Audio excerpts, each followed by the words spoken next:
When I was a kid, I used to dream about flying through space. Every week on TV, I'd watch my heroes as they jumped into their rocket ships and took to the stars. And I wanted to be like them.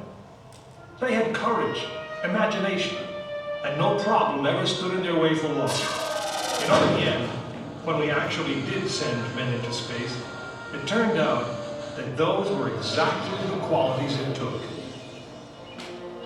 I'm John Hudson. This is Pad 39 of the Kennedy Space Center. I was a launch controller here when from this very spot, man took off to fly to the moon. It was a journey that began 12 years before that rocket ever left the ground. And it started on the other side of the world. Back then, we were one of two superpowers that always seemed to be on the edge of a terrible war.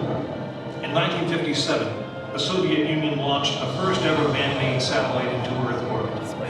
They called it Sputnik, which means traveling companion. And in a world where peace hung in a delicate balance, it seemed to create a dangerous advantage. Every ham radio operator in America could hear it beeping. People were afraid. Were the Soviets looking down on us? Watching us? If they could make a satellite pass over our cities, could they do the same with a bomb? Our own space program kicked into high gear, and less than 2 months later, we were ready to launch our own satellite.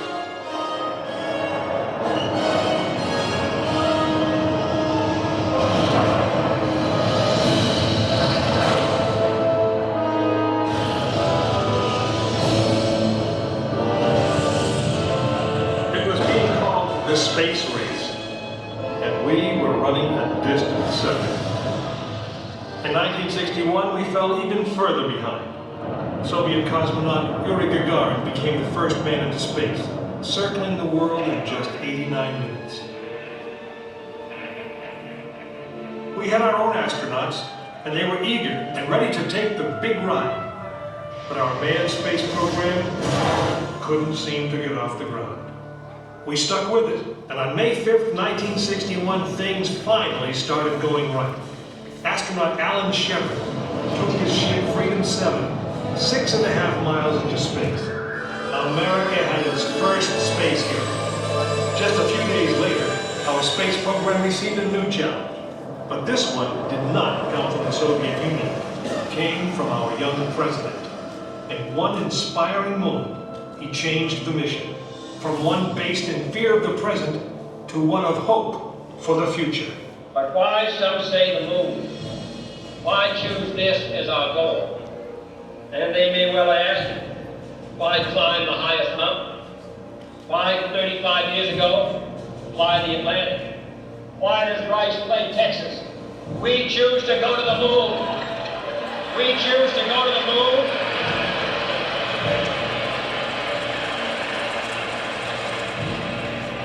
We choose to go to the moon in this decade and do the other thing.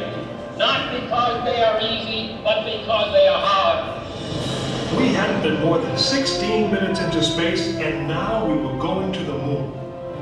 We would have to design a rocket the size of a 36-story office building, put it together with the precision of a microscope, and accelerate it to the speed of a bullet. Then we would have to guide it to a moving target 250,000 miles away. Many people thought it was an impossible dream, but 400,000 of us set about making that dream a reality. It would be the longest, most hazardous voyage that any man had dared to attempt. But step by step, mission by mission, we orbited the Earth, perfecting the skills and technologies we would need on this incredible journey. Our astronauts practiced maneuvering, docking, and the 1,000 other tasks that would comprise the moon mission. We created new alloys, lighter and stronger than anything seen before. We designed communication systems that would be reliable over the vast distances.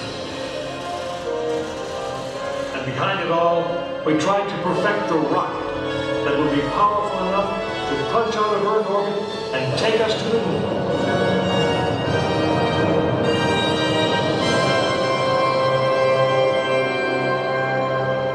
One day, however, the dream of flying to the moon almost slipped away. It was January 27th, 1967. Astronauts Virgil Gus Grissom, Edward White, and Roger Chaffee were on board Apollo 1 for a plugs-out test, a full-scale dress rehearsal for the actual launch. Suddenly it happened. There was a fire in the capsule. 3 men whose lives had been in our hands were lost. Surely the opening vistas of space promise high costs and hardships, as well as high reward. But this country of the United States was not built by those who waited and rested and wished to look behind them. After Apollo 1, some thought we'd failed, and that the moon was out of our reach.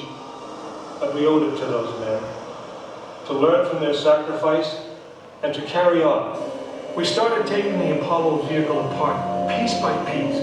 Was the design flawed? Had safety been compromised? Tough questions.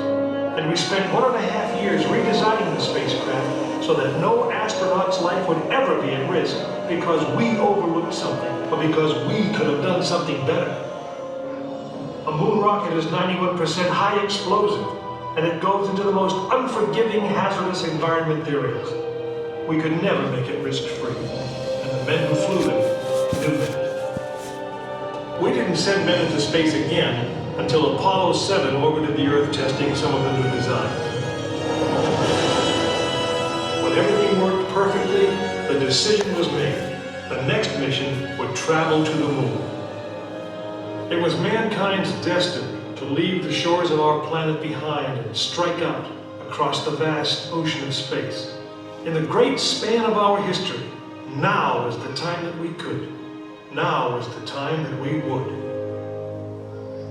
We stood on the eve of the longest, most dangerous journey that any man had ever undertaken. And it would be taken by Frank Borman, James Lovell, and William Anders, the crew of Apollo 8. Through those doors, you'll find the firing room, launch control, just as it was on December 21st, 1968. Please gather all of your belongings.